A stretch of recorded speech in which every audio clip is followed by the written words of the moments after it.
Não víamos Matt há semanas. Na empresa, todos pensavam que ele tinha se mudado ou que o estado de saúde de sua irmã tinha piorado.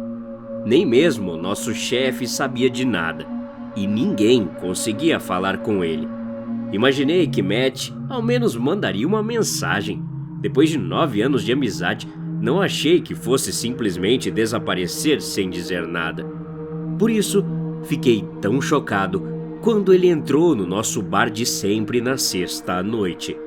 Matt estava genuinamente feliz em me ver, e eu fiquei também.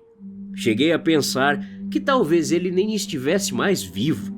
Conversamos bastante naquela noite. Matt parecia um pouco cansado, mas ainda estava alegre, cheio de vida, o mesmo cara excêntrico e engraçado de sempre. Ficamos lá até a hora de fechar. Como eu não tinha planos para o fim de semana, Matt me convidou para ir ao seu apartamento. Eu já tinha ido lá algumas vezes. Era um lugarzinho sempre arrumado, às vezes até palco de pequenas festas.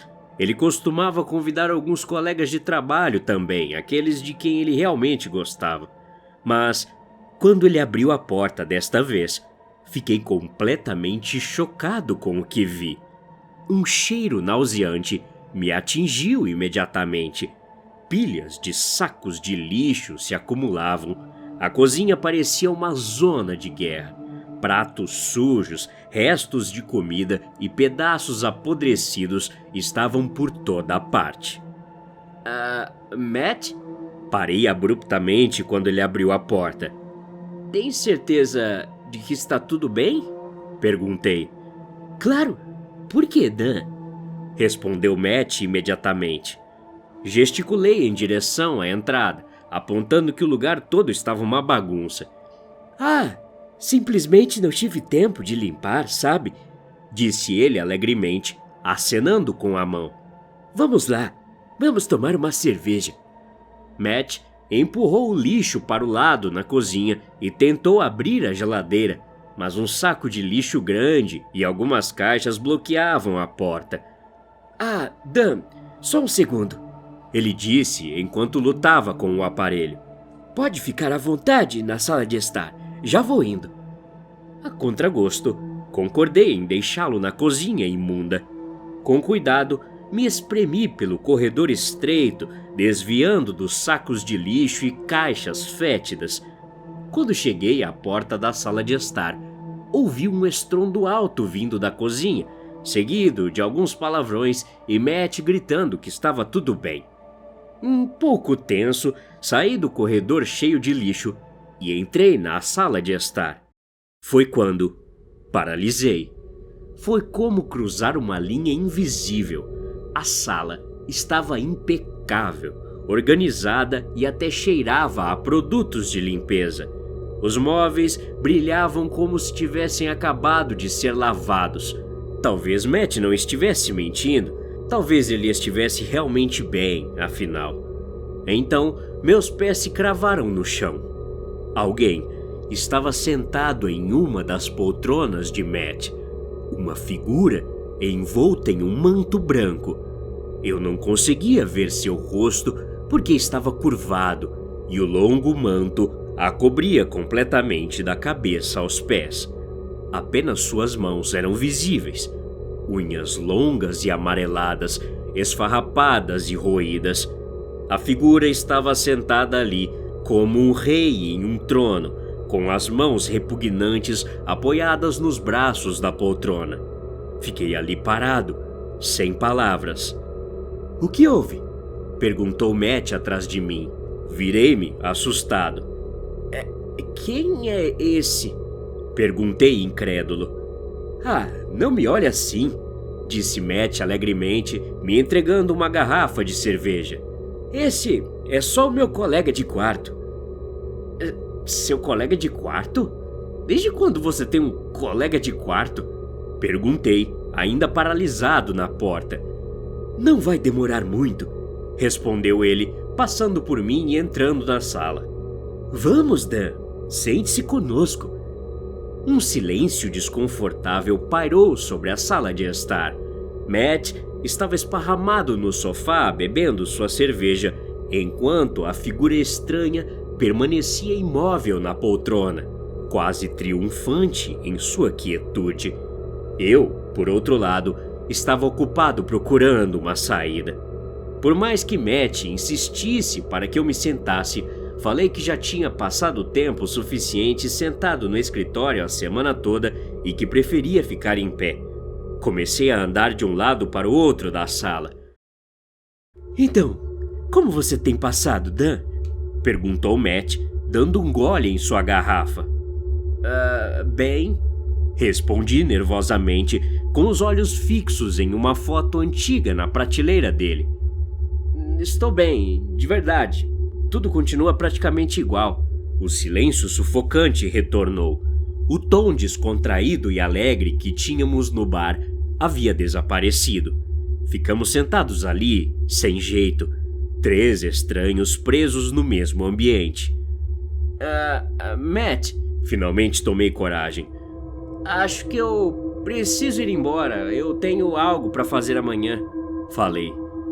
"No bar você disse que não tinha nada para fazer amanhã", respondeu Matt imediatamente. É mesmo", gaguejei. É que eu tinha esquecido. Me veio na cabeça agora", falei. Matt tomou outro gole, seus olhos se estreitando enquanto me encarava. Eu só... gaguejei nervoso. "Eu realmente preciso ir." Ele suspirou pesadamente, pousou a cerveja na mesinha de centro e olhou diretamente para mim, seu rosto subitamente frio. "Dan, o que houve?" perguntou ele sem rodeios. Olhei em volta, tenso e inquieto. Cada instinto meu gritava para correr para a porta e nunca mais olhar para trás. É que, Matt", eu disse finalmente, "toda essa situação é um pouco estranha. A confusão na sua cozinha e tudo mais." Matt parecia confuso, como se nem tivesse reparado no estado do próprio apartamento. O pensamento passou-me pela cabeça. Talvez o seu suposto colega de quarto também não tivesse reparado. "E..." eu disse mais baixinho, "tem essa pessoa aí." "Eu já disse, Dan. Ele é meu colega de quarto", respondeu Matt seco. "Quando ele acordar, eu te apresento a ele." "Ele está dormindo?" perguntei, lançando um olhar nervoso para a figura encapuzada. Tanto faz, Matt. Preciso ir. Desculpa, eu não posso mais ficar aqui." Virei-me para o corredor, mas só consegui dar alguns passos. Matt estava preparado. Ele se levantou, pegou algo debaixo da almofada do sofá e, antes que eu pudesse reagir, ele acertou meu rosto com uma chave inglesa. Sangue jorrou do meu nariz, respingando na parede. 2 dentes se quebraram. Tudo aconteceu num instante. Eu já estava no chão. O mundo girou. Sangue quente e metálico escorria pelo meu rosto. "Dan", ouvi a voz abafada de Matt. "Desculpa, Dan. Este é o pedido do anjo", ele disse. Recuperei a consciência, desorientado e atordoado. A luz forte refletida nos azulejos brancos agredia meus olhos. Pisquei com força, tentando clarear a visão e a mente. "Dan", a voz de Matt ecoou, distante e abafada, como se viesse de muito longe. "Dan, me desculpe, mas eu preciso fazer isso." Tentei levantar a cabeça, mas mal conseguia me mexer. Sangue escorria da minha boca e do meu nariz em gotas lentas e pesadas. Foi então que percebi que minhas mãos estavam amarradas. Minha visão foi clareando aos poucos. Matt estava sentado na borda da banheira à minha frente. Eu estava amarrado, mas a pior parte não era ele. Era a figura parada na porta. A túnica branca cobria todo o seu corpo. O capuz pendia tão baixo que seu rosto estava completamente oculto. Apenas um pedaço enrugado e vermelho escuro era visível, como se tivesse sido manchado com algum tipo de tinta. A pele parecia velha, ancestral, humana e não humana ao mesmo tempo. Seus pés estavam escondidos sob a túnica e suas mãos enfiadas nas mangas. Dan, Matt começou novamente. Você conhece a Bíblia cristã? Olhei para ele. Ao mover a cabeça, senti o ferimento do meu nariz reabrir e o sangue quente começar a escorrer novamente. Encarei seus olhos, raivosos, aterrorizados e ainda assim mais furiosos do que assustados. Como um velho amigo pôde fazer isso comigo? Então, você não sabe, disse Matt quando eu não respondi. Então, deixe-me contar uma história. A história de Abraão. Não desviei o olhar dele. O ódio dentro de mim queimava como fogo. Como pude ser tão estúpido a ponto de cair direto na armadilha dele? Matt lançou um olhar para a figura na porta. Ela não se moveu, não emitiu nenhum som. Entendo, disse Matt baixinho, como se estivesse ouvindo uma ordem que só ele podia ouvir. Tá, então farei do seu jeito. Ele se levantou da borda da banheira e se aproximou de mim. Dan, Abraão estava disposto a sacrificar o próprio filho, disse ele friamente. Foi uma prova de fé, mas diga-me, Abraão recebeu algo em troca de sua obediência? Não falei nada. Não entendia do que ele estava falando, aonde aquilo ia dar, nem quando ele tinha se transformado num fanático religioso. Você também não sabe a resposta, não é? Disse Matt suavemente. Mas eu fui escolhido. Recebi minha recompensa. Do que diabos você tá falando? Falei, cuspindo saliva espessa e sangrenta no chão. A Abigail está melhor, sabia? Disse Matt com firmeza. Ela pode até receber alta do hospital em breve. Meus olhos se arregalaram. Abigail, a irmã de Matt, ela vinha lutando contra o câncer há anos. A última vez que conversamos no escritório, ele me disse que as chances dela não eram boas. Agora, depois de algumas semanas, ela está se recuperando de repente. A conversa sobre religião já era estranha o suficiente, mas isso era insano. Dan, disse Matt novamente, fazendo uma pausa dramática. É por causa do anjo. Eu trouxe oferendas para ele. Matt! Gritei, a ficha caindo em meio à névoa que pairava em minha mente. Você está louco, cara? Falei. Silêncio. Eu tenho provas. A cura da minha irmã. Tudo o que eu tive que fazer foi oferecer sacrifícios simples a Deus e ao seu anjo. Matt disse. Simples? Matar uma pessoa é simples? Gritei de volta. Eu não matei ninguém, Dan. Só animais para comer, isso é diferente, disse ele nervoso. Pelo amor de Deus, Matt. Então por que diabos você está tentando me matar? Gritei. Não estou tentando te matar, disse ele suavemente, lançando um olhar novamente para a figura encapuzada de branco. Essa é a história de Abraão, Dan. Você não precisa ter medo. Então, ele sorriu para mim. Um sorriso gentil, quase bondoso, como se eu não estivesse amarrado, esperando a morte. Matt e a figura estranha me deixaram sozinho. Ele disse que ia preparar o altar. Cacete! Meu até então amigo tinha perdido completamente a cabeça, não havia outra explicação.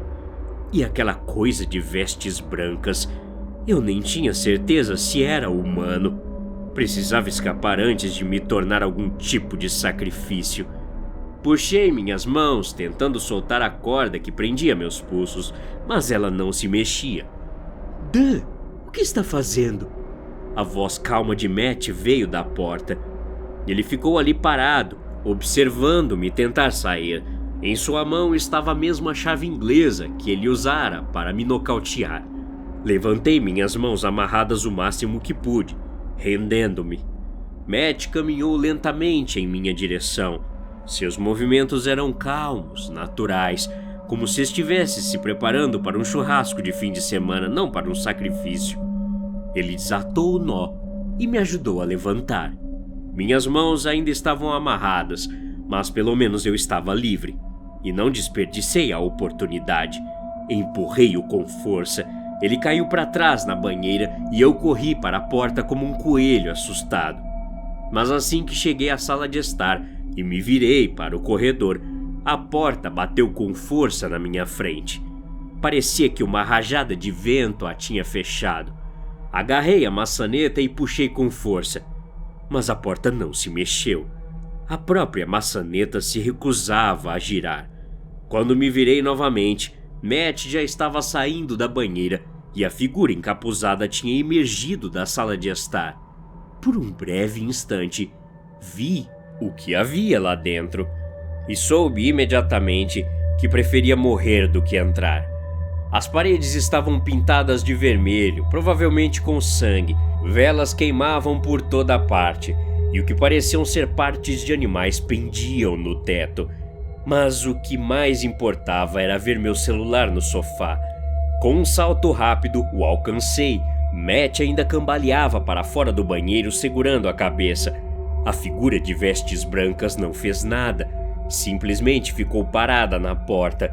A barra da túnica flutuando levemente, como se agitada por uma brisa. Quando Matt começou a vir na minha direção, ele congelou de repente. Era como se a coisa encapuzada estivesse falando com ele, mas eu não conseguia ouvir uma palavra. Liguei para a polícia, mal conseguindo falar, antes de ouvir passos apressados vindo em minha direção. Era Matt, avançando para cima de mim com algum tipo de faca estranha. Eu não conseguia falar muita coisa no celular, mas esperava que os gritos e a luta fossem suficientes para que alguém viesse. Matt tentou me atacar, a lâmina cravando-se no meu braço. Gritei de dor e o chutei com toda a minha força entre as pernas. Ele cambaleou para trás, gemendo. Arranquei a faca do meu braço e corri, dessa vez em direção à cozinha. Mas Matt se recuperou rapidamente e veio para cima de mim novamente. Nos chocamos contra o pequeno armário perto da janela e caímos no chão. Ele me agarrou e me deu um soco forte no rosto. Senti algo estalar no meu nariz e sangue espirrou no chão. Então, ele começou a me bater repetidamente, na cabeça, nas costelas, no peito, cada golpe mais forte que o anterior. "Você não entende, Dan?" ele gritou. "Deus teria te salvado no último segundo." Eu só conseguia balbuciar sangue. Meu rosto estava um desastre. Cada golpe lançava flashes de luz pelo meu crânio. Matt se levantou, enxugando o suor da testa, procurando a faca que havia deixado cair. "Droga, Dan!" ele gritou. "Quando entrei naquele maldito bar e te vi, eu soube que era a vontade dele. Eu sabia que você estava lá para me ajudar. Por que você tem que tornar isso tão difícil?" Ele encontrou a faca, pegou-a e me chutou de novo, com força. Eu estava quase inconsciente. Sangue escorria do meu rosto e do meu braço dilacerado. Ele me agarrou pelas pernas e começou a me arrastar de volta para a sala, pelo chão. Através da minha visão embaçada, vi meu celular ainda aceso no chão, o número da polícia ainda aberto. "Socorro!" eu gritei, o mais alto que pude quando me aproximei. "Me ajudem!" "Deus!" gritou Matt. "Deus e seus anjos! Eles são os únicos que podem ajudar. Você não vê, Dan? O anjo está aqui. Ele está aqui, vivendo comigo." Ele me arrastou para o quarto, impregnado com o cheiro de podridão, e me chutou novamente antes de me soltar. A figura encapuzada de branco estava no quarto, ou talvez flutuando. Eu já não conseguia distinguir. Minha mente estava falhando, minha visão turva. O meu único pensamento implorando dentro da minha cabeça era: eu não quero morrer aqui. Matt ergueu a faca bem em cima de mim. "E agora, Deus vai te salvar", disse ele, e enfiou. Uma dor lancinante atravessou meu lado. Gritei, Um som entrecortado e ofegante que mal saiu da minha garganta, mas alto o suficiente para Deus talvez ouvir. Porque em seguida veio um som de fora. A porta se abriu com violência. Matt rugiu, saindo correndo do quarto com a faca na mão. Tiros ecoaram. Encarei uma cabeça de ovelha pregada na parede que eu não tinha percebido antes. Por algum motivo, minha mente confusa se perguntou onde ele a teria encontrado. Não havia ovelhas nessa cidade. Ouvi os policiais entrando, gritando e chamando uma ambulância. Um deles se ajoelhou ao meu lado, pressionando com força o meu ferimento, tentando estancar o sangramento. Sua voz era calma, mas eu percebi que ele estava apavorado. Eu mal conseguia mexer a cabeça, mas conseguia acenar. Ele gritou alto para o seu parceiro e saiu correndo. Foi então que eu vi a borda da túnica branca daquela coisa surgindo à vista. A barra estava suja, coberta de lama, e por baixo, as pernas da figura. Mesmo através da névoa, elas me horrorizaram. Não eram humanas, pareciam as pernas de uma cabra enorme, com cascos negros tilintando suavemente no chão de madeira. Nós nos encontraremos novamente, sussurrou a figura encapuzada de branco, aproximando-se do meu ouvido. O fedor me atingiu, uma mistura sufocante de sangue, decomposição e algo ancestral. Em algum lugar do fundo da minha mente debilitada eu sabia. Essa coisa era a causa de tudo. Até mais, disse suavemente. Cuide-se, cordeirinho. E eu desmaiei. Quando acordei, estava no hospital. Todos ficaram chocados. Ninguém imaginava que Matt pudesse perder a cabeça daquele jeito. A polícia disse que não encontrou mais ninguém no apartamento, mesmo depois de eu ter contado tudo. Eles alegaram que minha mente devia ter entrado em colapso devido ao trauma. Mas me lembro da figura de túnica branca, do fedor que emanava dela e de suas pernas. E sei de uma coisa com certeza. Não era um anjo. Até a próxima. Obrigado.